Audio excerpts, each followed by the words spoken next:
भाद्र मास की पद्मा एकादशी की व्रत कथा। युधिष्ठिर ने पूछा, केशव, भाद्र मास के शुक्ल पक्ष में जो एकादशी होती है उसका क्या नाम, कौन देवता और कैसी विधि है, ये बताइए। भगवान श्री कृष्ण बोले, राजन, इस विषय में मैं तुम्हें आश्चर्यजनक कथा सुनाता हूँ जिसे ब्रह्मा जी ने महात्मा नारद से कहा था। नारद जी ने पूछा, चतुर्मुख, आपको नमस्कार है।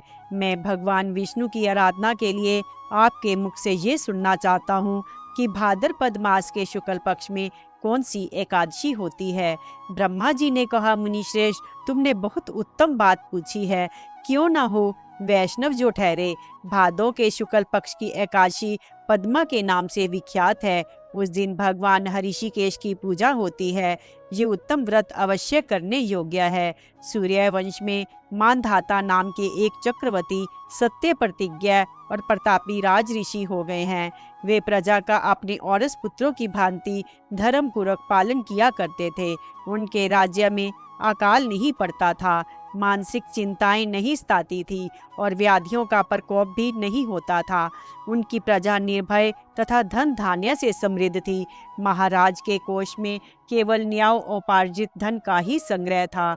उनके राज्य में समस्त वर्णों और आश्रमों के लोग अपने अपने धर्म में लगे रहते थे। मानधाता के राज्य की भूमि कामधेनु के समान फल देने वाली थी।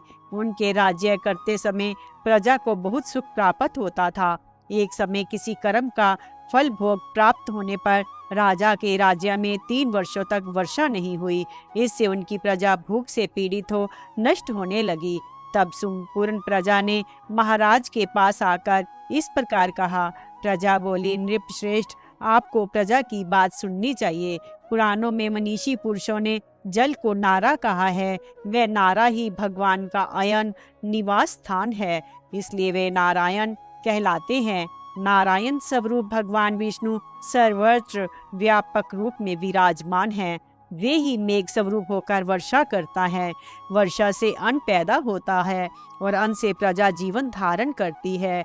नृपश्रेष्ठ, इस समय अन्न के बिना प्रजा का नाश हो रहा है। अतः ऐसा कोई उपाय कीजिए जिससे हमारे योगक्षेम का निर्वाह हो।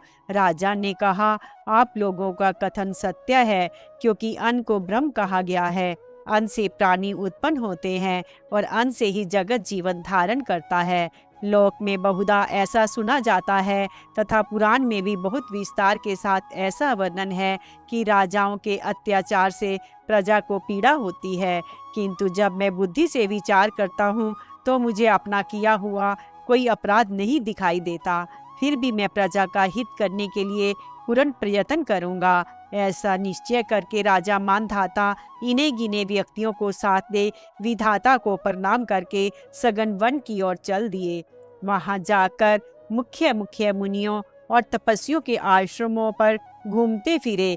एक दिन उन्हें ब्रह्मपुत्र अंगिरा ऋषि का दर्शन हुआ। उन पर दृष्टि पड़ते ही राजा हर्ष में भरकर अपने वाहन से उतर पड़े और इंद्रियों को वश में रखते हुए दोनों हाथ जोड़कर उन्होंने मुनि के चरणों में प्रणाम किया।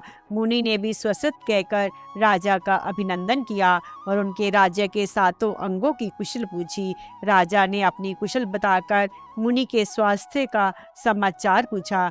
मुनि ने राजा को आसन और अर्घ्य दिया। उन्हें ग्रहण करके जब वे मुनि के समीप बैठे तो उन्होंने उनके आगमन का कारण पूछा। तब राजा ने कहा, भगवान, मैं धर्मानुकूल प्रणाली से पृथ्वी का पालन कर रहा था, फिर भी मेरे राज्य में वर्षा का अभाव हो गया।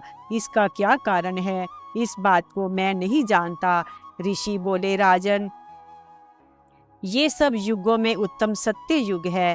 इसमें सब लोग परमात्मा के चिंतन में लगे रहते हैं तथा इस समय धर्म अपने चारों चरणों से युक्त होता है।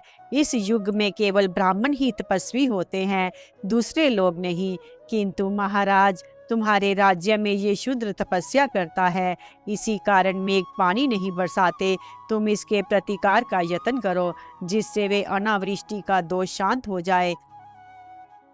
राजा ने कहा, मुनिवर, एक तो ये तपस्या में लगा है, दूसरा निरपराध है, अतः मैं इसका अनिष्ट नहीं करूँगा। आप दोष को शांत करने वाले किसी धर्म का उपदेश कीजिए। ऋषि बोले, राजन, यदि ऐसी बात है तो एकादशी का व्रत करो। भाद्र मास के शुक्ल पक्ष में जो पद्मा नाम से विख्यात एकादशी होती है, उसके व्रत के प्रभाव से निश्चय ही उत्तम वृष्टि होगी। नरेश, तुम अपनी प्रजा और परिजनों के साथ इसका व्रत करो। ऋषि का ये वचन सुनकर राजा अपने घर लौट आए। उन्होंने चारों वर्णों की समस्त प्रजाओं के साथ भादों के शुक्ल पक्ष की पद्मा एकादशी का व्रत किया। इस प्रकार व्रत करने पर मेघ पानी बरसाने लगे, पृथ्वी जल से आप्लावित हो गई और हरी भरी खेती से सुशोभित होने लगी। उस व्रत के प्रभाव से सब लोग सुखी हो गए। भगवान श्री कृष्ण कहते हैं, राजन, इस कारण इस उत्तम व्रत का अनुष्ठान अवश्य करना चाहिए। पद्मा एकादशी के दिन जल से भरे हुए घड़े को वस्त्र से ढककर दही और चावल के साथ ब्राह्मण को दान देना चाहिए। साथ ही छाता और जूता भी देने चाहिए। दान करते समय निम्नांकित मंत्र का उच्चारण करें। बुधवार और श्रवण नक्षत्र के योग से युक्त द्वादशी के दिन बुध श्रवण नाम धारण करने वाले भगवान गोविंद, आपको नमस्कार है, नमस्कार है। मेरी पाप राशि का नाश करके आप मुझे सब प्रकार के सुख प्रदान करें। आप पुण्य आत्मजनों को भोग और मोक्ष प्रदान करने वाले तथा सुखदायक हैं। राजन, इसके पढ़ने और सुनने से मनुष्य सब पापों से मुक्त हो जाता है। जय श्री कृष्ण।